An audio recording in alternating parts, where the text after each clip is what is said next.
bien, je vous propose de continuer cette conférence avec un nouveau sujet. Cette fois-ci, on va s'intéresser au pré-presse et aux nouveautés de la Creative Cloud d'Adobe avec Laurent Pasquet du Greta du Limousin. C'est à toi, Laurent. Merci bien. Donc, bonsoir. Écoutez, je suis ravi d'être avec vous. Donc, je vais faire court pour faire une introduction et je vais rentrer très très vite dans le vif du sujet. Donc, on va débriefer ensemble la MAX 2017. Alors, je ne sais pas si certains d'entre vous savent ce que c'est que la MAX. C'est la conférence annuelle d'Adobe qui se présente sur le même format que la Keynote Apple. Et au cours de laquelle on va découvrir toutes les nouveautés logicielles, donc Photoshop, Illustrator et compagnie. Et puis, on va aussi découvrir, et là, c'est beaucoup plus important pour moi sur la MAX, les orientations à venir. Voilà. Qu'est-ce qui va se passer dans l'année qui vient ou les 2 ans qui viennent. Et c'est très important de suivre cet événement parce que vous allez voir, on a par exemple cette année 2 logiciels tout nouveaux. Un qui s'appelle XD, peut-être que certains m'ont déjà entendu parler ou même ont eu l'occasion de tester, qui sort en version 1, qui n'est plus en version bêta. Par contre, pour les utilisateurs de Windows, c'est dommage. Je le dis tout de suite, c'est dommage, il vous faut au moins un système 10, donc un Windows 10, sinon ça ne tourne pas. Voilà. Bon, ça c'est le propre d'Adobe. On sait qu'on a des décalages entre les différents OS.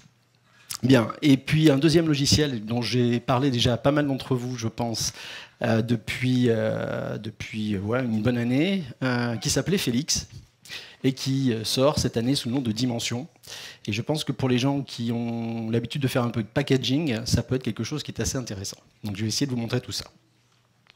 Et alors avant de se lancer véritablement dans le dur et vous montrer ce que sont les nouveautés cette année, je vais juste vous montrer 3 petites images, toutes bêtes, et après j'y vais, sur ce qu'est la MAX. Voilà. Cette année, la MAX, c'est ces 2 choses-là.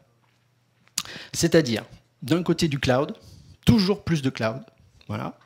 Et d'autre côté, alors je l'ai symbolisé comme ça, c'est un petit personnage qui s'appelle Sensei.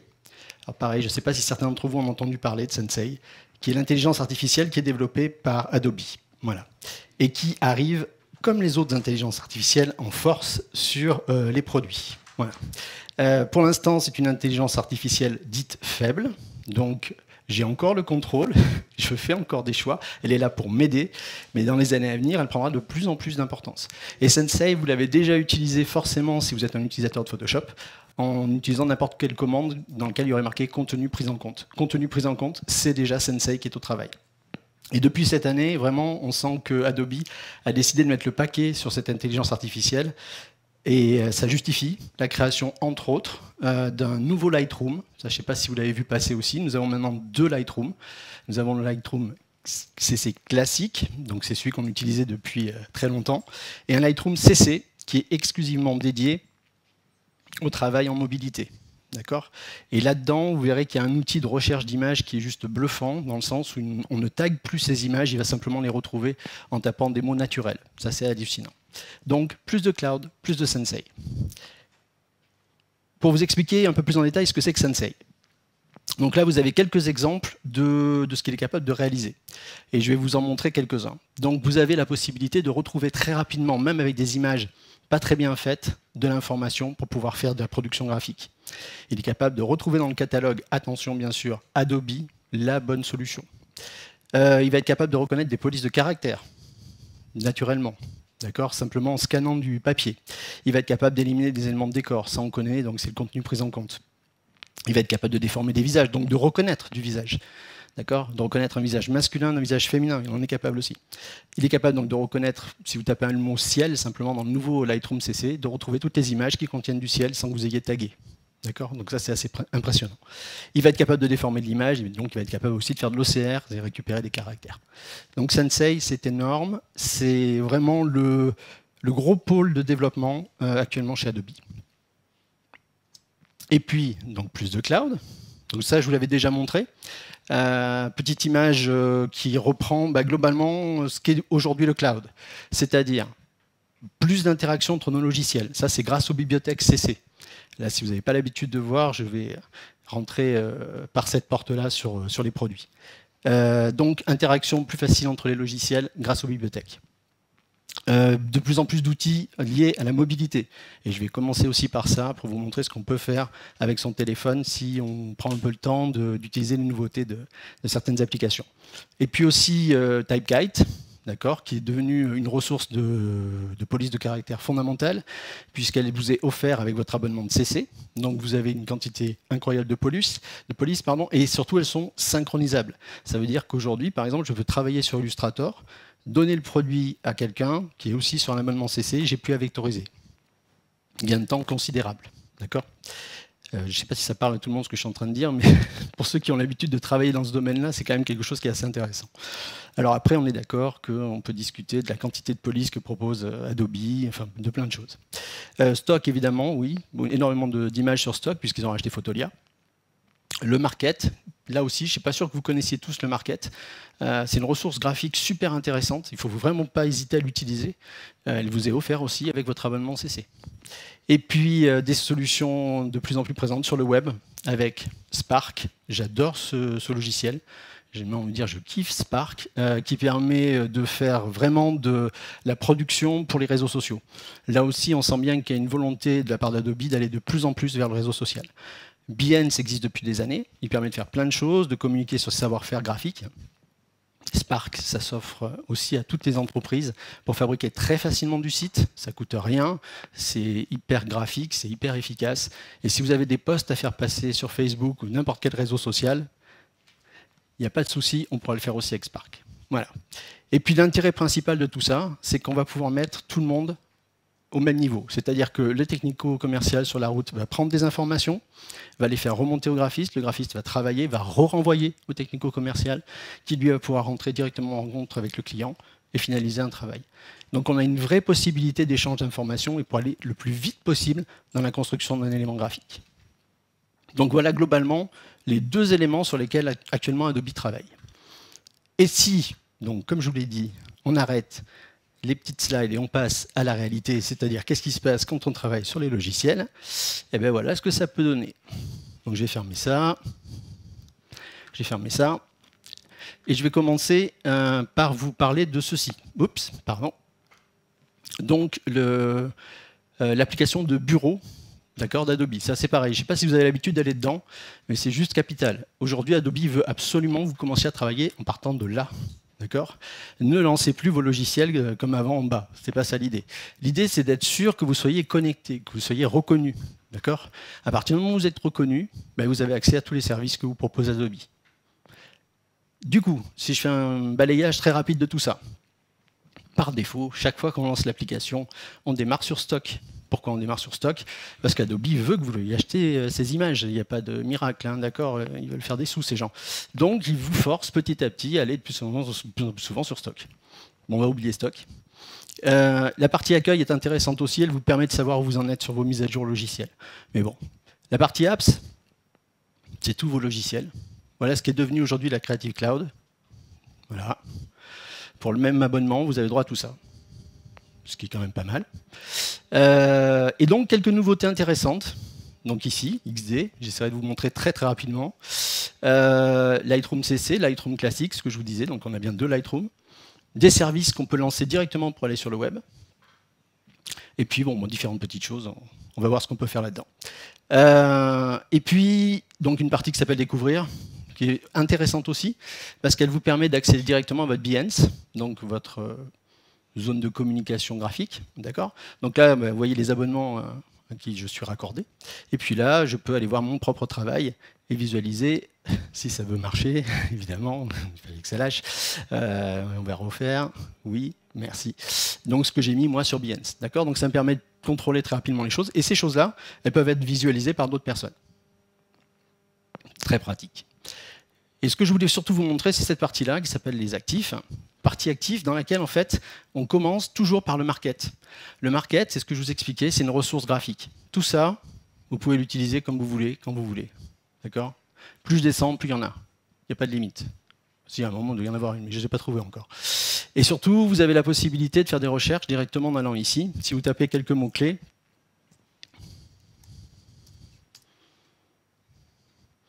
Voilà, je suis capable de retrouver rapidement des choses liées aux réseaux sociaux, par exemple. Et tout ça, c'est du vecteur, hein, d'accord? Donc ça veut dire que je peux récupérer ça. Vous voyez, il y a un petit nuage ici, j'appuie, je récupère dans ma bibliothèque et j'exploite. J'ai plus à me poser la question de où aller chercher le mock-up qui va bien. Tiens, je pourrais taper mock-up, par exemple, pourquoi pas. Hop, avec un C, peut-être, ça serait pas mal. Excusez-moi. Voilà. Et donc, du coup, voilà, je vais retrouver plein de mock-up. Pourquoi aller chercher quelque chose? Pourquoi payer un service? Je suis toujours halluciné du prix qu'on vend les mock-up aujourd'hui. C'est rien, quoi, un mock-up. Hein. C'est 5 minutes de travail sur Photoshop. Donc, prenez ce qu'ils vous proposent, quoi. Hein. C'est aussi simple. D'accord? Cherchez pas pendant des heures. Donc ça, c'est super intéressant, c'est super pratique. Vous avez la zone de gestion de police. Donc là, c'est la première fois que je vais aller sur le net. Tentative, j'espère que ça va tenir. En fait, vous voyez ici toutes les polices que moi j'ai synchronisées. Ce que je vous expliquais, ça vient de Typekite. Ça veut dire que ces polices-là, je peux très bien les utiliser sur ma machine, je peux les utiliser sur mon device mobile, sur ma tablette, ce que je veux. Et surtout, ce qui est intéressant, c'est qu'elles sont associées à mon compte. Ça veut dire que si je me déconnecte de cette machine, je vais sur une autre machine ailleurs, bah, tout simplement, je vais pouvoir retrouver l'ensemble des polices sur lesquelles j'ai travaillé. Et ça, c'est aussi confortable quand on a l'habitude de se déplacer. Tous ces outils, leur objectif, c'est d'aider les créas graphiques. Voilà, principalement. Et donc, si je fais un petit gérer les polices, le mec, il tente le truc. Je vais arriver sur Typekite. Si. Voilà, donc là j'arrive sur les polices en fait, sur lesquelles je mets en place une synchronisation. Je peux aller directement chercher à la racine de Typekite pour en chercher d'autres. Donc vous voyez, il y a des méthodes de recherche de police qui sont super intéressantes. Je cherche, je ne sais pas, que les cursives par exemple, je vais me trouver toute une liste de polices cursives. Voilà, je vais pouvoir faire des choix graphiques. Est-ce qu'elles sont plus dédiées au titre? Est-ce qu'elles sont plus dédiées... Enfin bref, plein de filtres possibles qui me permettent en bout de course de me dire voilà, cette police-là elle est super bien. Je fais en direct, hein, je ne sais pas du tout laquelle c'est. Voilà, ces deux-là, elles sont dédiées uniquement au web. Mauvais exemple. Je reviens en arrière. Allez, je vais en prendre une autre. Prendre ça. Ça devrait le faire. On va espérer. Voilà. Et donc, j'ai plus qu'à appuyer sur le petit bouton synchro. Et à partir de là, je la récupère dans l'ensemble de mes polices. Elles s'installent dans mon système sans être vraiment dans mon système. D'accord? C'est ça la différence. Donc, ça permet énormément de souplesse. Pareil, toutes ces polices qui sont non seulement synchronisables, mais sont aussi possiblement à mettre dans un kit qui va aller sur le web. Et ça, c'est génial, parce que ça veut dire que quand je fais un produit graphique, je vais pouvoir harmoniser mon travail. Je vais pouvoir faire un flyer ou une gamme de produits pour un client, et cette même police va se retrouver sur son site par la suite. D'accord? Ça aussi, c'est important. L'idée de gamme et de déclinaison d'informations, c'est fondamental. Avec Typekite, c'est extrêmement facile à faire. Google sait très bien le faire, hein, tout le monde connaît les Google Fonts, je suppose. Là, l'avantage, c'est que ça synchronise sur l'ensemble de mes logiciels, que je sois sur Illustrator, Photoshop, InDesign, que je sois sur Character Animator, pourquoi pas. Un peu partout, je vais retrouver les mêmes polices. Et quand je suis sur mon téléphone portable aussi. Donc ça, c'est assez génial. Hop. Et puis, je vais vous montrer autre chose, toujours dans la même zone. Bon, c'est pour reprendre un petit peu on va dire, c'est un résumé du match hein, que je vous fais là, globalement. C'est où on en est aujourd'hui, et puis on va voir après ce qui se passe. Mais comme je sais que peut-être que tout le monde ne connaît pas, je préfère reprendre les bases. Donc on a une zone de fichiers géniale, parce qu'en fait, je vais avoir deux espaces en fait. Il y en a un qui est sur ma machine, qui est ici. D'accord? Donc c'est un petit répertoire, tout ce qui est de plus bête, dans lequel je vais pouvoir stocker des informations. Et ce que je vais stocker dans ce petit répertoire va se retrouver automatiquement synchronisé sur le web. Et là aussi, c'est énorme. Donc là, on est vraiment dans du cloud absolu, c'est-à-dire que quand je mets quelque chose sur ma machine et que je synchronise, je récupère sur toutes les machines du monde à partir du moment où je me connecte. Je n'ai plus à me poser de questions, je n'ai pas à trimballer de clés, j'ai pas à me... Voilà, je suis en totale liberté tout au long de mon travail. Et je suis dans l'ensemble des produits Adobe. Ça veut dire que je ne vais pas synchroniser un pauvre JPEG, je vais synchroniser du PSD, je vais synchroniser du InDesign, je vais synchroniser tous les produits Adobe qui sont à ma disposition.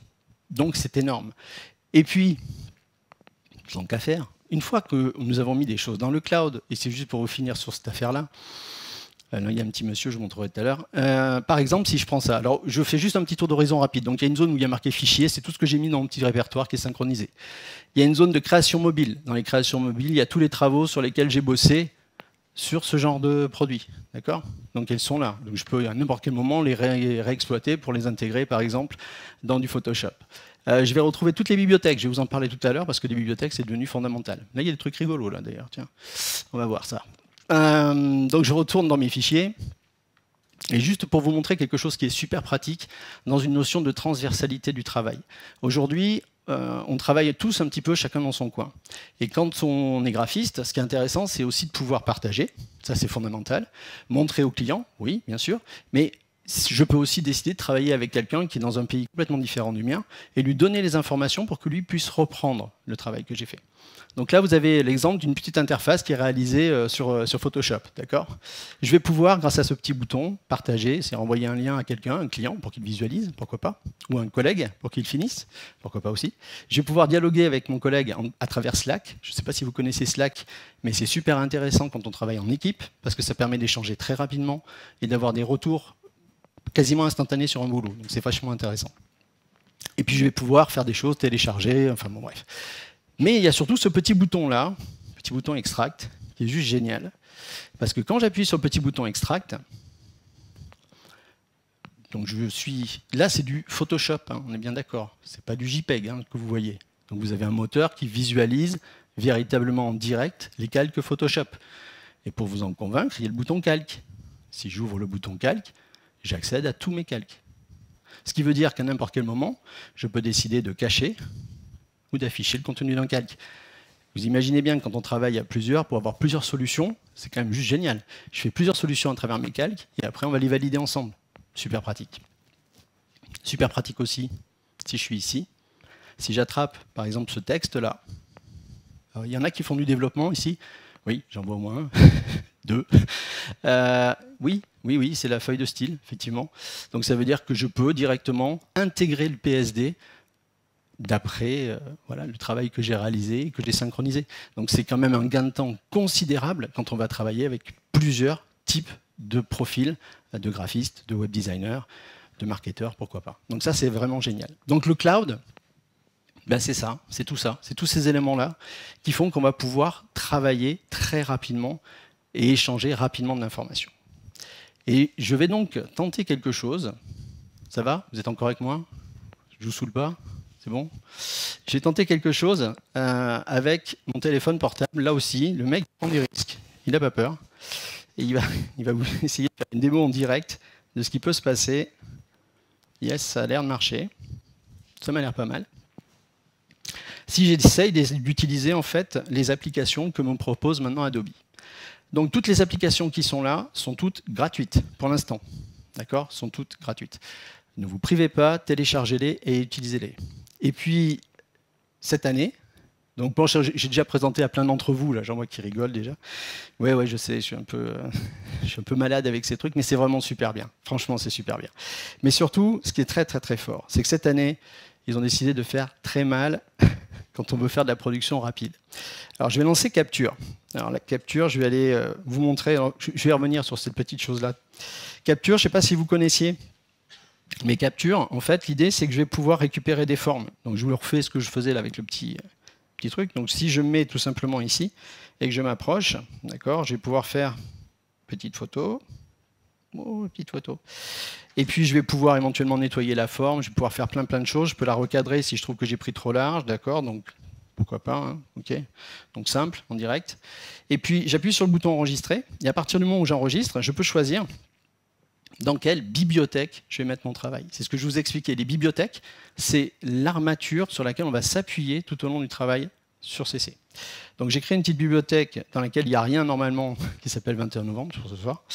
Je pourrais mettre un nom et taper véritablement le nom que je veux, mais je m'en fiche un peu. Je vais juste l'appeler forme 2, je vais enregistrer et je me retrouve avec cette forme. Cette forme, elle est vectorielle et vectorisée en direct.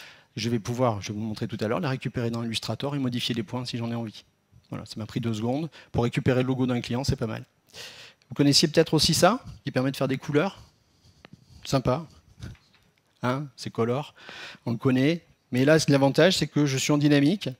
D'accord ? Je vais pouvoir aller balayer une image. D'accord ? Je vais pouvoir, moi-même, s'il veut se calmer, aller chercher les couleurs qui m'intéressent. D'accord ? Pour déterminer une gamme. Je vais valider. Une fois que je suis là, je vais pouvoir choisir dans quel mode colorimétrique je veux travailler. Donc pourquoi pas du CMJN, c'est le cas aujourd'hui. Et je vais pouvoir aller piloter les couleurs directement, d'accord ? Je vais pouvoir changer la valeur colorimétrique de chacun des éléments pour améliorer mon choix graphique. Donc ça, c'est super pratique aussi. Ça m'a pris 2 secondes. Si c'est une charte graphique client, je l'ai là déjà. D'accord ? Donc j'enregistre. Je sens que je vous vends pas du rêve, là. C'est terrible, ça. Ça va venir. Allez, je vous montre vraiment. Là, donc ça, c'est des trucs qu'on connaissait très très bien. Je ne vais pas vous faire la totale, on connaissait depuis un moment. Par contre, allons-y, rêvons un peu. Nous avons un nouveau bouton qui s'appelle Type. Certains l'ont utilisé parmi vous ou pas encore? Allez, je vous montre. Donc vous voyez cette chose-là, c'est une pauvre carte de base, il y avait du texte dessus. Okay, et puis je me dis, ouais, mais il est trop bien ce texte. Franchement, ce que je voudrais, c'est pouvoir le réexploiter. Mince, c'est quoi la police? Comment je fais pour le retrouver? Galère. Peut-être pas.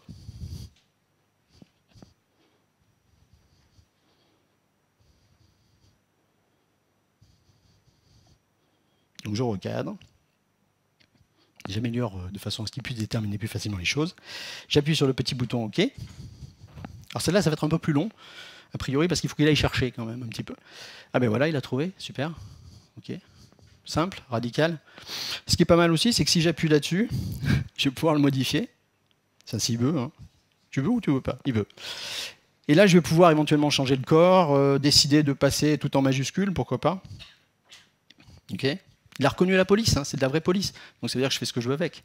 OK. Et une fois que ça me plaît, bah, je vais tout simplement faire petit enregistré qui va bien. Encore une fois, je vais lui donner un nom. Alors ce coup-là, je vais lui donner un vrai nom parce que sinon, je ne vais jamais la retrouver. Alors je vais lui donner un nom super passionnant, je vais faire Toto. J'adore mettre Toto. Ceux qui me connaissent le savent. Donc je mets Toto, je valide, et je viens de stocker dans ma bibliothèque 21 novembre ma police de caractère. Pas mal. Bon. Aussi sympa, nouveau bouton, matériaux. Et là, comme par hasard, je vous ai parlé tout à l'heure d'un petit produit qui était sous le nom de Félix, d'accord, jusqu'à maintenant, qui est devenu le Dimension. Et on se dit, tiens, c'est vrai que Dimension, qui est prévu pour faire de la 3D, ça serait pas mal si on pouvait récupérer des textures quand même. C'est vrai.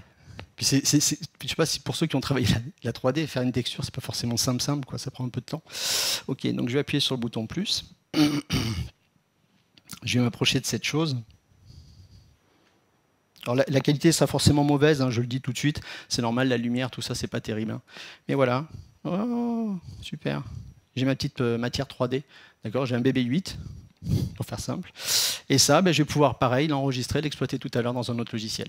Ça veut dire que Capture, aujourd'hui, devient vraiment une porte d'entrée dans ma conception graphique. C'est pas simplement une petite application pour faire marrer les gosses, quoi. On a vraiment un outil de production à notre disposition.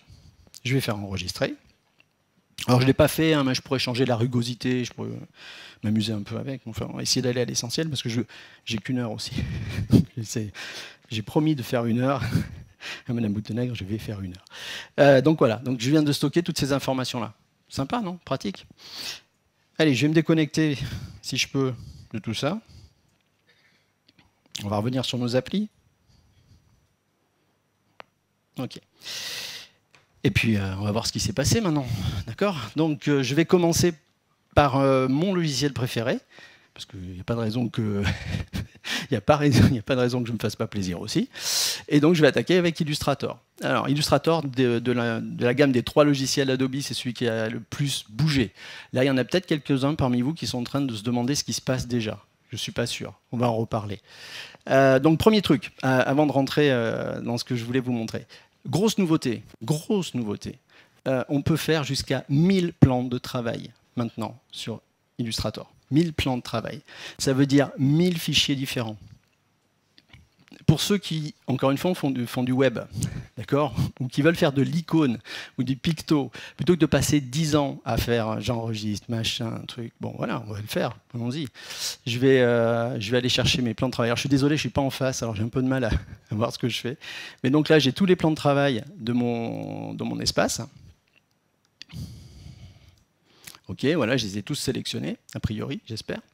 Et je vais appuyer sur le petit bouton d'exportation qui est ici. D'accord? Donc il a retrouvé toutes les icônes qui sont chacune dans un plan de travail différent. Je vais choisir une échelle, je vais choisir un format d'image. Je peux faire du PNG, du JPEG, enfin les grands classiques. Et puis, excusez-moi, je vais faire exporter. Je vais choisir où je veux mettre les choses. Je vais faire un nouveau dossier. Toto? Allez, Toto, soyons fous. Hop, voilà Toto, je fais sélectionner, j'envoie dedans. Et ce qui est magique, c'est que je viens de récupérer. Alors, où c'est que j'ai mis Toto? Quelqu'un a suivi? Où c'est que j'avais mis Toto? Ah, bravo, il n'y a pas un qui suit? Allez, je vais vous montrer ce qui s'est passé quand même. Donc, je rentre là-dedans, et voilà. j'ai récupéré toutes mes icônes de réseaux sociaux. Temps de travail, rien du tout. C'est simple, c'est efficace. Parfait. Donc ça, c'est génial. Pour ceux qui travaillent vraiment, qui multiplient les micro-fichiers, on va dire, c'est vraiment un gain de temps hallucinant. 1000 plans de travail possibles. Ok, je retourne sur Illustrator. Je vais vous parler aussi, alors au passage, pourquoi 1000 plans de travail possibles? Pour faire ce genre de choses-là, évidemment. D'accord? Oui. Illustrator devient aussi un logiciel de création d'interfaces graphiques. C'est même le meilleur pour pouvoir faire des interfaces graphiques, parce qu'il est simple d'utilisation, parce qu'on va pouvoir sortir de notre maudit pixel et faire enfin du vecteur. Donc c'est quand même fondamental de pouvoir travailler là-dessus. Eh bien, voilà pourquoi on peut faire jusqu'à 1000 plans de travail. Si vous avez une application, je vous montrerai peut-être tout à l'heure quelque chose là-dessus, ça va super vite, super vite. Allez, je vais vous montrer donc ce qu'on a obtenu avec mon histoire tout à l'heure. Donc là, il y a un pauvre texte qui est particulièrement beau, d'accord.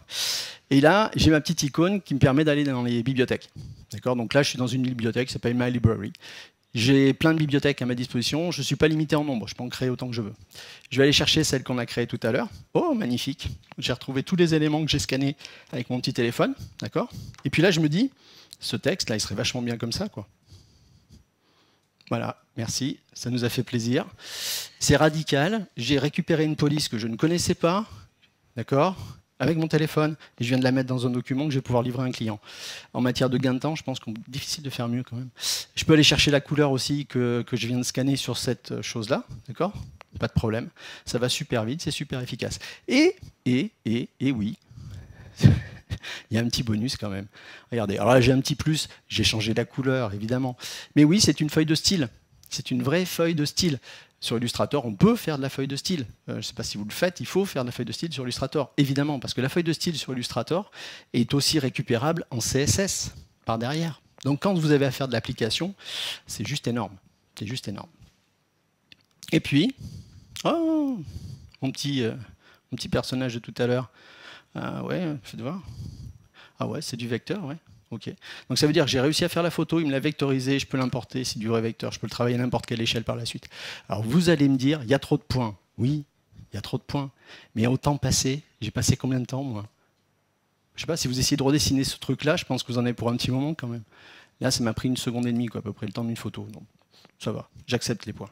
Et pourtant, pareil, ceux qui me connaissent savent que les points, je leur fais la guerre. Bon, allez, je continue. Ça va, vous tenez le choc?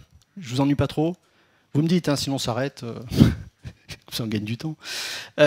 Ok, donc je passe sur une autre image. Là, c'est qu'une petite partie de ce que j'étais en train de faire tout à l'heure. Alors, je disais, peut-être que certains d'entre vous se sont dit, tiens, il se passe un truc bizarre sur Illustrator. Alors là, c'est pour les vrais connaisseurs, hein, c'est le truc bizarre. En fait, regardez la partie haute du logiciel. Là. Elle est où, votre palette, là? Vous savez, on avait une barre là, qui permettait de choisir sa police, de changer, je sais pas quoi, les réglages des différents... C'est passé où? Poubelle. Fin du jeu, on n'en a plus. Adobe a décidé de créer la palette propriété. Et là, j'avoue que c'est mon petit cadeau de Noël avant l'heure, parce que c'est juste magnifique. C'est une super belle idée pour des tonnes de choses. D'abord, super simple, je vous montre juste par exemple sur ce texte-là. Je sélectionne le texte. Il ne me parle pas d'autre chose que de texte à ce moment-là. Et ici, je retrouve la palette caractères. Donc je vais retrouver tous mes caractères. Et regardez ce qui se passe derrière. Ok, ça change en direct. Sympa. Ça permet d'aller très très vite. Je vais changer la couleur de mon texte. Je vais appuyer ici. Je vais appuyer ici. Je vais appuyer ici. Voilà. Je change la couleur de mon texte. D'accord? Donc ça, c'est les aspects. Pareil, pour ceux qui n'ont pas eu l'habitude de travailler avec les aspects, il va falloir s'y mettre. Parce que là, les aspects, ça devient vital, quoi. Hein, d'accord? Ceux qui n'ont pas compris ce que c'était, ça va devenir vraiment problématique. Ok, donc ça, c'est juste vachement bien. Vachement bien. Qu'est-ce que je peux vous dire d'autre par rapport à ça? Par exemple, si je prends un objet comme celui-ci, d'accord? Eh bien, je vais avoir accès à ses dimensions, ses couleurs. Mais regardez ce qui se passe ici, là. Oh my God. C'est magnifique. J'ai accès ici à des réglages qui sont juste capitaux. Quand on fait du trapping, pour ceux qui font du package ou autre, ils doivent savoir de quoi je parle. Ben oui, pourquoi s'embêter à aller chercher la commande décalage, appuyer sur le bouton?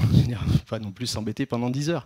Et puis là, vous avez votre décalage qui va se mettre en place. Pourquoi aller le chercher dans un menu? Vous l'avez. Alors c'est moche aussi pour les raccourcis, hein, je le dis. pour ceux qui ont l'habitude de travailler avec les raccourcis, il va falloir se remettre en cause parce qu'il se passe des choses aussi, quoi. Forcément, hein, les commandes changent de place, donc désolé, mais c'est important à avoir en tête. Et regardez ce qui est vachement bien aussi. Hop, si je prends 2 objets, magnifique. J'ai accès à tous mes alignements, mes pathfinders. Je vais pouvoir m'amuser avec redéfinir les couleurs. Génial. C'est-à-dire que si j'appuie là, vous connaissez ça? Je ne sais pas. Super pratique, évidemment, pour modifier les couleurs. D'accord, je vais venir ici. Je vais garder en fait la différence tonale entre les 2 ronds, et puis je vais simplement m'amuser à me balader. Alors je suis désolé, à l'écran fait qu'on ne voit pas forcément très bien ce qui se passe, mais bon voilà quoi. Vous avez compris l'idée, c'est-à-dire qu'en quelques secondes, je vais pouvoir rechanger les couleurs. J'accède à l'information hyper vite. J'adore. Je valide. Je valide. Alors on a des choses sur l'image aussi. On a des choses sur l'image, bien sûr. Bon, je ne vais pas m'étendre là-dessus. Je peux l'incorporer tout de suite. Je peux la recadrer, ce qui va entraîner des choses. Je peux faire un masque autour. Donc là, j'essaie d'aller au plus vite et au plus synthétique. Plein de choses possibles. Plein de choses possibles. Et puis, autre chose. Je vous le montre tout de suite, parce que ça, j'adore. Je clique sur rien. Parce que là, j'ai cliqué sur plein d'objets, j'ai fait plein de trucs. Je clique sur rien. Ça peut être possible aussi de temps en temps. Allez, je clique sur rien. Waouh! Qu'est-ce qui se passe? Modifier le plan de travail. Je vais pouvoir changer la taille de mon plan de travail directement. Je n'ai pas à chercher pendant 10 ans. Pas mal. Je peux afficher les règles. Pourquoi pas? Activer les repères, le magnétisme des repères. Mais surtout, là, ça va parler à tous les graphistes qui se prennent la tête avec les impulsions clavier, les incréments clavier. D'accord, je viens de prendre mon rond, là. À chaque fois que j'appuie ici, je me déplace de combien? D'un point, d'accord, c'est le réglage par défaut. Puis de temps en temps, on a envie de faire 0,1 point ou 2 mm, pourquoi pas. Et là, c'est galère parce qu'il faut aller forcément régler dans les préférences. C'est vrai, c'est bête, c'est très bête. Donc du coup, on va venir là, on va mettre la valeur, on va la valider. On refait la même? Ok, super. Ça, j'adore. Et je valide aussi parce que c'est juste des heures de boulot gagnées avec ça. Ceux qui utilisent Illustrator me comprennent. Et je vais vous montrer autre chose, encore plus fun. Plus fun. Grosse nouveauté. Allez, je vais m'approcher. Ou je commence peut-être par ça d'abord. Attendez. Je vais peut-être commencer par ça pour rester dans les choses qu'on connaît tous. Enfin, a priori, je pense. Les polices OpenType, ça vous parle? Police OpenType. OpenType, TrueType, d'accord, c'est les 2 grandes familles de polices qu'on peut rencontrer. Quelle est la différence entre une TrueType et un OpenType? Ben, c'est inclus dans le nom. Hein. Il y a une qui est true, elle ne bouge pas, d'accord, et puis l'open, elle est open. Elle peut faire des choses. Et là, il se trouve que ils ont fait un énorme effort sur la gestion des polices OpenType. Si je viens ici, alors regardez bien ce qui va se passer au niveau des A, là, d'accord? Ces A, ils ne me plaisent pas. J'aime bien la police, hein, mais les A, j'aime pas. Ok, je vais prendre les A comme ça, alors. Un clic. Et puis là, j'ai une alternate pour le G. Alors, chaque option que j'ai ici dépend de la police sur laquelle je travaille. On est bien d'accord, il y a des polices OpenType qui ont plein d'options, puis des polices OpenType qui en ont moins. D'accord? Ben voilà, ici j'ai toute une série d'options à ma disposition, avec des choix par rapport à la forme du 1, par exemple, quand j'écris, ou du 0. Pas mal, pratique. Encore plus fun, toujours plus de fun.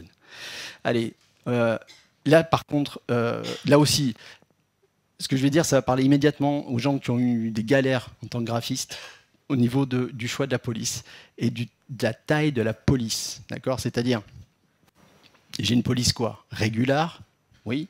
Bold, ok. Italique, pourquoi pas. Bold italique, ok. Et après, si je veux les intermédiaires, je fais quoi? Alors, si j'ai une police de caractère qui me permet d'avoir 2500 styles, c'est vachement bien. Mais si j'ai pas, on va tester. Alors, je vais aller voir ce qui se passe par là. Pardon, excusez-moi. Oups, je vais aller dans la propriété. Je vais la faire comme les vrais. Bougez pas. Je vais ouvrir propriété. Je vais attraper cette police. Parce qu'il faut s'habituer aussi. Hein, il faut réapprendre les gestes. Ici, donc, j'ai la possibilité d'aller choisir plein de polices. Ok, très bien. Et là, il y a des polices, vous voyez ici, là, qui ont un petit bout de quelque chose nouveau. Il y a marqué variable. Police variable.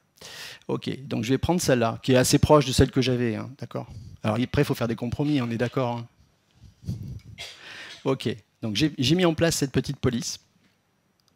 Et, oups, pardon. Je vais y arriver, excusez-moi. Je vais appuyer sur ce petit bouton qui est ici. Donc là, je peux retrouver tous les réglages de base hein, des polices. Taille, machin, tout ça, ok. Mais là, ça c'est nouveau. Ça, c'est propre aux polices variables. Je clique dessus. 3 nouveaux boutons. Épaisseur, largeur, inclinaison. OK? Radical. Radical. Après, toujours la même chose, pour exploiter ça, je parlais tout à l'heure de vectorisation de police.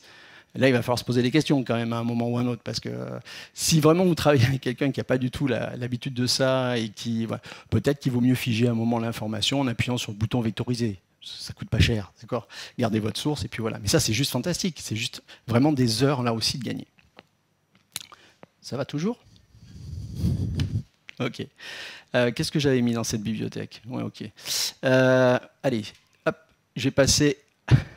Alors ça, je pense que vous l'avez vu, pour ceux qui ont essayé de regarder un peu les nouveautés du logiciel. C'est pas mal aussi. C'est pas mal. Cette image, elle s'appelle Puppet. Enfin, je l'ai appelée Puppet.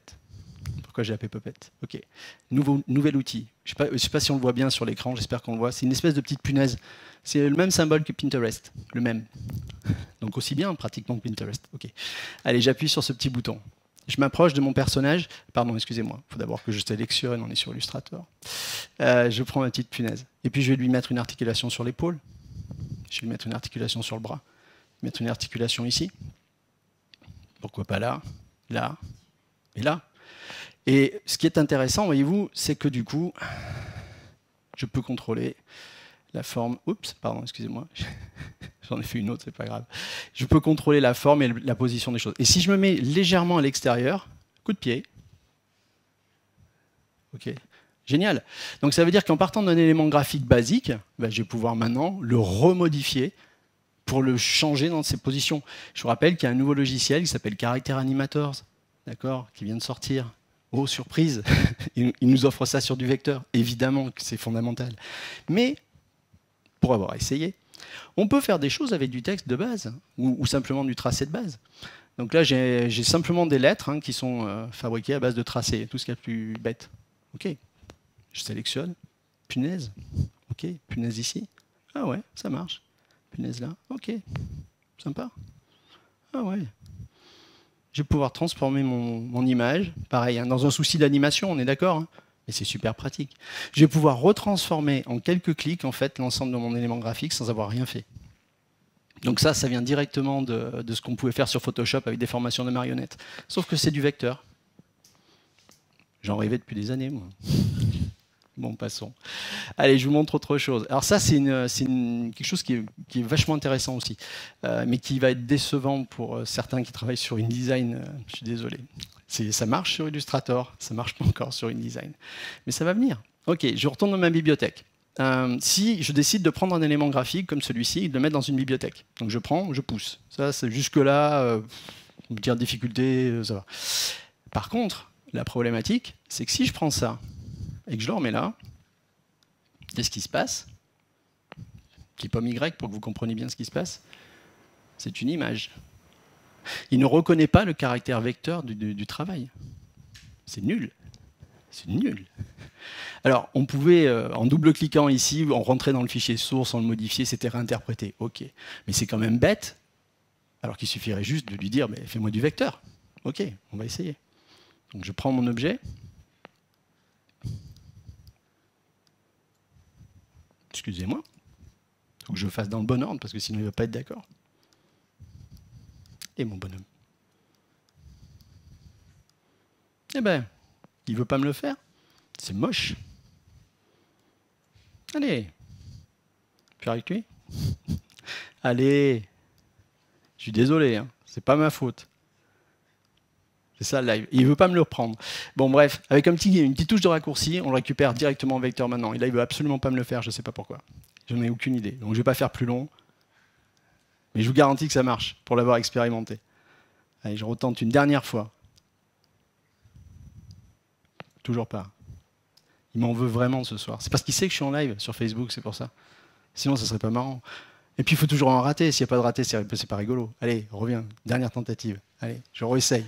Le mec, il insiste, quoi. Mais il veut vraiment pas l'attraper, en plus. C'est ça qui me pose plus de problèmes, en fait. Allez. Ouais, je sais. Mais j'ai honte de rien, tu sais. Je suis pire qu'une bête. Bon, allez, je vous le referai une autre fois. Là, ça veut pas. Allez, laissons tomber. Ouais, je pense que c'est ça. Je pense qu'il n'a pas fini la synchronisation. Donc il a du mal à... Ouais, je pense qu'il a du mal à l'interpréter. Donc d'où l'idée. Alors d'ailleurs, tiens, ça nous fait rebondir sur cette problématique. On est dans du cloud. Ok, on est dans du cloud. Si on n'a pas de débit, si on n'a pas une connexion qui marche, on n'est pas bien. Jusqu'à maintenant, ça a tenu. Là, c'était la boulette. C'était l'échec. Voilà. On va espérer que j'en ai pas d'autres. Je suis désolé parce que je voulais vous montrer ce qu'on pouvait faire, par exemple, avec un téléphone comme ça, pour le récupérer vraiment en vecteur sur un autre travail, parce qu'on peut le faire. Tant pis. Je retenterai le coup quand il aura fini de synchroniser ou s'il comprend mieux ce que je veux faire.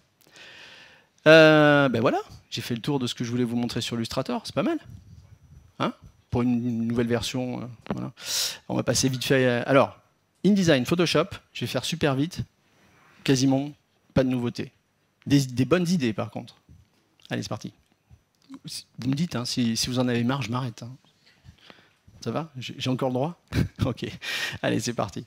Ils ont mis en place un truc que j'aime beaucoup aussi. Alors là, on change de domaine. D'un côté, on a Illustrator qui est vraiment là pour faire de la créa. Ok. Là, on est vraiment sur de l'outil de production de masse. Il faut qu'on aille vite et qu'on aille à l'essentiel pour aller rechercher des informations et les mettre en place. Ok. Donc là, j'ai une nouveauté à vous vendre qui est assez sympa. Je vais y aller plus lentement, peut-être. Allez, j'y vais. Ok. Donc là, je vais vous montrer 2-3 nouveautés vraiment sympas dans cette idée d'aller vite dans la production. Je viens de surligner un texte, d'accord? C'est pas mal, ça me plaît, mais je trouve que la police, elle n'est pas taquée, quoi. C'est bien, mais ça pourrait être vachement plus, je sais pas, plus fleuri, plus, je sais pas. Bon, bref. Et là, hop, quand je vais là-dedans, j'ai les petits filtres qui vont bien. Donc, vous connaissiez peut-être le filtre qui permet de voir que les polices type kite. D'accord, très pratique. Donc ça veut dire que les polices synchronisées. C'est-à-dire que si je crée un travail avec ces polices-là, je sais que je n'ai pas à me soucier. Si quelqu'un a une licence CC, il va pouvoir récupérer les données comme il faut. Je connaissais la petite étoile qui est ici. La petite étoile, elle sert à quoi en fait?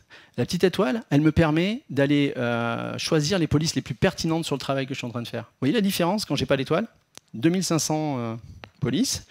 Donc si je dois passer mon temps d'aller en haut, en bas, machin, truc, je sais les 4-5 polices que je veux utiliser dans une production graphique. Je les tag avec une petite étoile et puis je lui dis affiche-moi les étoiles. On va faire plus rapide, c'est radical. Et puis donc, la nouveauté, le petit truc avec les vagues. Oh, c'est beau. J'appuie sur le truc avec les vagues. Et qu'est-ce qu'il va faire? Il va aller me chercher dans ma machine ou les polices type kite, les polices qui pour lui paraissent les plus proches de ce que je suis en train de faire. Et donc, je vais retrouver des choses qui sont cursives. Je ne dis pas que c'est exactement une déviation de la police principale. Je dis qu'elle est proche dans son sens. Vous voyez la différence? Et là, c'est Sensei qui travaille. Il va chercher du sens dans ce que je suis en train de faire. Et pas simplement de la forme de l'être. D'accord? Donc ça, c'est vachement intéressant. C'est super pertinent quand on a beaucoup de choses à gérer. Vraiment très pratique. Et puis, une autre idée, toute bête, mais vraiment super pratique. Là, je vois toutes les catégories. Je m'en fiche, je travaille qu'avec les sérifs. J'affiche que les sérifs. Ça, c'est du gain de temps aussi. Ça, c'est du gain de production. D'accord? Ça, c'est des toutes petites modifications, mais c'est juste des idées qui sont super pratiques. On les utilise tout le temps, ces choses-là. Allez, bon là, je vous vends moins de rêves, là, du coup. Là, je perds du monde, là, allez. Je vais aller là, je vais vous montrer un autre truc, là aussi, qui est vraiment super bien, enfin, qui a vraiment évolué, qui permet de faire des choses vraiment intéressantes. Je ne sais pas si vous aviez vu passer, il y a quelque temps, un truc qui s'appelait Bordure. J'en avais parlé à certains de Bordure. Bordure, l'idée, c'est que ça me permet de mettre en exergue un paragraphe, par exemple, en mettant une couleur d'arrière-plan. D'accord? Sans me prendre la tête à faire un autre bloc ou je sais pas quoi. Donc ça s'appelle bordure, j'appuie là, boum, ça y est, mon paragraphe est surligné de bleu. Si la couleur me plaît pas, je la change, ok, très bien. Mais ça n'allait pas beaucoup plus loin que ça avant. Donc ils ont eu une idée assez intéressante. Donc je vais aller chercher donc, les paramètres de gestion de l'ombrage. Et là, je vais pouvoir travailler avec des notions de décalage. Et là aussi, c'est vraiment une super bonne idée. Parce que si je décide d'enlever ça, je vais remettre la couleur à 100%. Et que je lui dis de me faire un petit décalage, vous voyez, comme ceci par exemple, de 3-4 mm. Vous voyez le truc qui bouge là, sur le côté? C'est bon? Ok. Et puis, si là je vais dans l'autre sens en négatif, oh my god, hop, un petit trait bleu. C'est sympa ça pour mettre en valeur un paragraphe. Et bien sûr, comme ils ont une très bonne idée, évidemment que ça, comme c'est un paragraphe, hop, ça se gère comme un style de paragraphe. Donc il vous suffit de créer votre style de paragraphe, d'accord, qui s'appelle style de paragraphe 1, vous m'en voudrez pas. Je vais sur un autre paragraphe, je vais aller un petit peu plus loin par ici. Ok, je vais mettre sur celui-là par exemple. Et sur celui-là, je rappuie simplement sur mon style de paragraphe et vous voyez, j'ai récupéré ma barre bleue sur le côté. Pareil, quand on veut faire de la mise en place un peu contemporaine, c'est vraiment pratique. Et du coup, ils ont une deuxième idée, évidemment géniale, bordure. Donc là, j'ai déjà fait le style. Vous avez vu ce qui vient de se passer? Je vous la refais. Style paragraphe, ce que je viens de faire devant vous, bordure. Je viens de créer un encadré autour de mon paragraphe parce qu'il est capable maintenant, plutôt que de faire simplement un effet de couleur, de faire un effet de bordure tout autour des paragraphes. Et bien sûr, c'est un style. Ça veut dire que si je préfère mettre ce style sur le paragraphe que j'avais tout à l'heure, ben, il suffit hop, de lui dire « mets-moi ça ». Et ça se met en place tout seul. Pareil, quand vous avez des mises en page longues à faire, du magazine à faire, c'est génial. C'est du vrai gain de temps. Et ça se paramètre, tout bêtement, ici. Donc on avait ombrage, on a bordure. Et je vais pouvoir régler ici les effets d'arrondi, pas d'arrondi, ce que je veux faire. Et ça se paramètre de façon extrêmement simple. Super pratique. Je valide ça aussi. Allez, je vais vous montrer un autre truc. Alors il y a un truc, je ne vais pas vous le montrer parce que je ne veux pas perdre trop de temps. Et pour moi, ce n'est pas fondamental, très honnêtement. Mais bouge. Ok. Là, j'avais un truc à vous montrer avec du texte. On peut maintenant mettre dans une bibliothèque du texte brut. D'accord ? C'est-à-dire que vous avez fait un texte avec une mise en page, vous voulez récupérer le contenu de texte, on peut le mettre dans la bibliothèque. On ne pouvait pas faire avant. Avant, c'était une image. On pouvait la réutiliser en tant qu'image. Maintenant, on peut le mettre en texte brut. Je ne suis pas sûr que c'est un intérêt majeur pour beaucoup de gens, sauf si vous avez la possibilité de créer des ours pour différents types de clients. Parce que du coup, vous n'allez pas retaper tout le texte. Là, ça devient intéressant et pertinent. D'accord ? Hormis ce contexte-là, pour l'instant, je ne vois pas l'intérêt. Par contre, allez, un très joli petit bloc qui est une annotation de texte. Ok. On va avoir une nouveauté qui est plutôt pas mal aussi, assez bluffante. J'ai ici les styles d'objets. Ok ?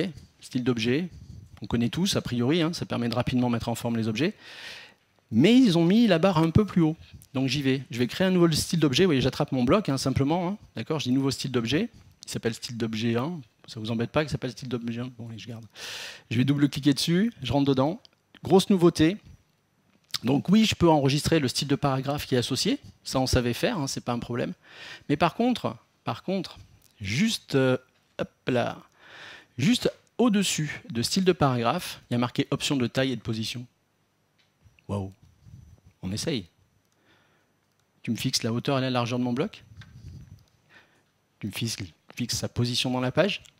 C'est un style que je suis en train de créer. Je valide. Pardon. Hop.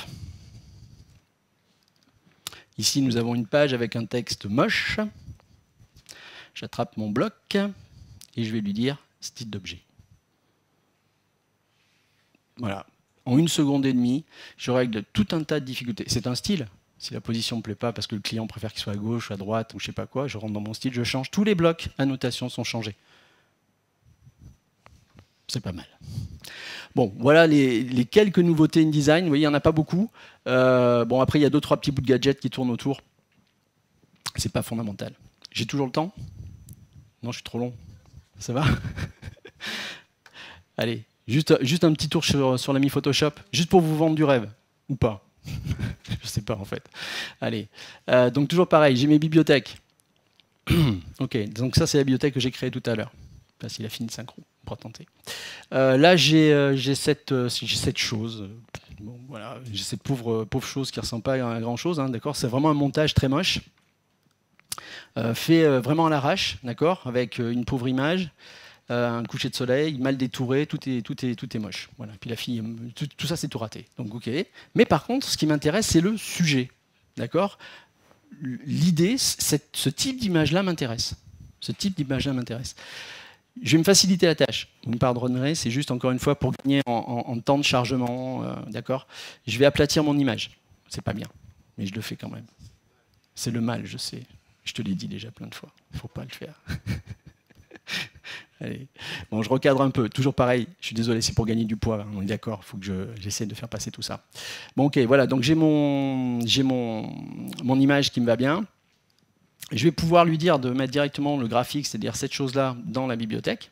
D'accord? Donc je vais ajouter. Donc il vient de m'ajouter mon pauvre montage moche.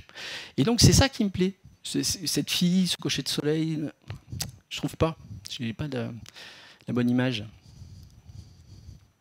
Et là, le mec, il se dit, est-ce que ça va tourner? Et oui, ça tourne. Pas mal. Pas mal. En fait, Sensei a analysé ce qu'il y avait dans mon image. Eau, soleil, fille, pas garçon. D'accord? Et il me fait une proposition de toute une série d'images qui sont complètement en rapport avec mon sujet. D'accord? C'est pas exactement celle que j'ai créée, évidemment, puisqu'elle n'existe pas. Mais par contre, là, j'ai une image haute def que je vais pouvoir acheter chez Stock. C'est pas mal. Si, c'est pas mal. Allez. Et nouveauté aussi, allez, je fais très vite sur ça. Là, j'ai un effet de calque qui me plaît vachement. Voilà, pareil, je ne sais pas si vous utilisez les effets de calque ou pas, hein, d'accord. Ça permet en fait voilà, de mettre en valeur le texte. Donc, voilà. Nouveauté cette année. Alors, ce qui m'embête, c'est que j'ai vraiment pas beaucoup de place sur mon écran. Hein, je suis vraiment désolé. Hop, je vais enlever ça. Donc je mets sur mon calque qui est ici, le petit plus toujours en bas. Et là, je vais pouvoir choisir soit de mettre le graphique, ça peut être pas mal, le style de caractère, ça pourrait être pas mal, mais je peux faire aussi style de calque. Et du coup, si je mets style de calque, qui est la vraie nouveauté, qui se trouve être ici, si je vais sur un autre texte, alors au passage, je vais tenter de vous le montrer là aussi. Est-ce que je peux le faire? Oui. Ce sont aussi des polices variables hein, que j'ai ici. Ce qui veut dire que je vais pouvoir changer les formes de lettres avec l'open type et compagnie. Enfin, j'ai les mêmes possibilités que je vous ai montrées tout à l'heure sur Illustrator, je les ai aussi sur Photoshop. Mais là, c'est pas le but du jeu. Là, le but du jeu, c'est d'appuyer là, quoi. Voilà. Ok. C'est simple, c'est radical. Et ce qui est bien, c'est que c'est vraiment une copie. Excusez-moi. Désolé. C'est vraiment une copie dans une bibliothèque. Ça veut dire que je peux l'appliquer sur n'importe quelle police et je vais vraiment, encore une fois, pouvoir le synchroniser avec l'extérieur et le récupérer par la suite. C'est du gain de temps considérable. Et juste pour finir sur lui, une idée. Pour les gens qui galèrent à la plume. Il y en a qui galèrent à la plume. Ok. Il ne faut pas galérer à la plume. Je ne comprends pas qu'on galère à la plume.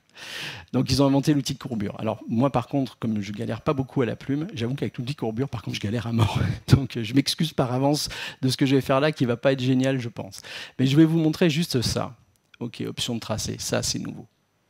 Alors je vais commencer un tracé avec l'outil. Donc je fais des points, je clique, je glisse. Et vous voyez, comme d'habitude, on voit rien, quoi. C'est nul. C'est Photoshop. D'accord, Photoshop, quand on fait du tracé à la plume, on ne voit rien. Donc on fait des pauvres masques blancs, enfin on trouve tout un... Non, on va arrêter ça. Plus gros, une couleur plus appropriée par rapport à ce que je veux faire. Je ne sais pas ce que ça va donner, celle-là. Jaune, c'est pas mal. Et voilà, et j'ai montré qu'il est beaucoup plus visible dans mon tracé. Je ne sais pas si vous le voyez. Hein. Je vais m'approcher. Comment ça, non? Ouais, je sais, c'est pas le mieux. Tu veux quoi? Allez, on va changer. On va mettre du rouge. Ça vous plaît le rouge? Ah mince, désolé. Bon. Mais en tout cas, l'avantage, c'est que maintenant, je vais pouvoir directement voir ce que je fais avec précision. Et ça fait super longtemps qu'on l'attendait, quoi. Parce que tous les gens qui font des ouvrages à la plume, ils ont tous galéré. On voit rien. Bon, maintenant, on voit. Merci Adobe. Là, pour moi, c'est la grosse nouveauté. Alors, ils en ont une autre, ils en sont très fiers, je vous la montre. Je sais, qui fait de la peinture numérique parmi vous? Il y en a qui font de la peinture numérique? Ok. Si, Claude. Ouais, voilà. Ah, ben regarde, tu sais que tu as plein de brosses qui t'embêtent. Tu en as partout dans tous les sens. C'est un enfer. Regarde. Oh, j'ai des groupes de brosses. Trop bien. En clair, maintenant, tu vas pouvoir tranquillement gérer où sont tes brosses. Tu n'en as pas 300 000, tu as des répertoires. Voilà. Alors, ça, ils en sont super contents. Hein. Je ne suis pas sûr que ça révolutionne la face du monde, mais bon, ça marche, c'est bien. Allez, je vais me calmer là-dessus. Bon voilà, c'était les grosses nouveautés sur les 3 produits phares d'Adobe. Qu'est-ce que je peux vous dire d'autre? Il me reste combien de temps? C'est fini? Oh non! Oh. Bon alors je vais passer directement à Dimension. Je suis obligé de passer à Dimension. Je vais tenter de passer à Dimension. Je vous invite à découvrir aussi quand même, vite fait, juste une image, XD. XD, super pratique quand on a du prototypage d'application à faire. Pour ceux qui l'ont expérimenté, on est d'accord, c'est pratique. Donc là, j'ai commencé à faire, alors pour les gens qui me connaissent, hein, c'est le Cantal comme d'habitude, donc on ne va pas en sortir. Je veux rapidement faire une appli qui me permet de passer de page en page. Bon, là, j'ai créé un petit quelque chose, je vais faire ça, et c'est magique. Hop, je récupère en fait exactement la copie de ce que j'ai fait. J'ai pas à faire 50 fois des copier-coller, ça va les remplir directement. Et ce qui est top aussi, si j'ai un tout petit peu de temps, si je vais chercher une petite bibliothèque, alors regardez, je vais vous montrer ça. Ça, c'est pas mal aussi, hein. Moi, j'avoue que l'idée me plaît, hein. D'accord. Je prends des images comme ça, d'accord. Je les prends, je m'approche. Ok, c'est fini. Ok, elles sont toutes mises en place dans les petits ronds, hein. D'accord. Ploup, ploup, ploup, ploup. Pas mal, pas mal. Je veux faire un lien. Ça, c'est pas mal aussi, un petit lien. Parce que ce qui est bien, c'est qu'on peut faire du prototypage d'application. Et donc, je dis, quand tu cliques là, d'accord, tu pars de là, tu vas là. Ok, et je choisis comment on y va. Par un fondu, une désalération. Ça m'a pris quoi, une demi-seconde. Donc moi, je me suis amusé avant à faire ça. D'accord, vous voyez, j'ai mis quelques petits liens, mais ça prend pas de temps, vous avez vu, je clique, je glisse.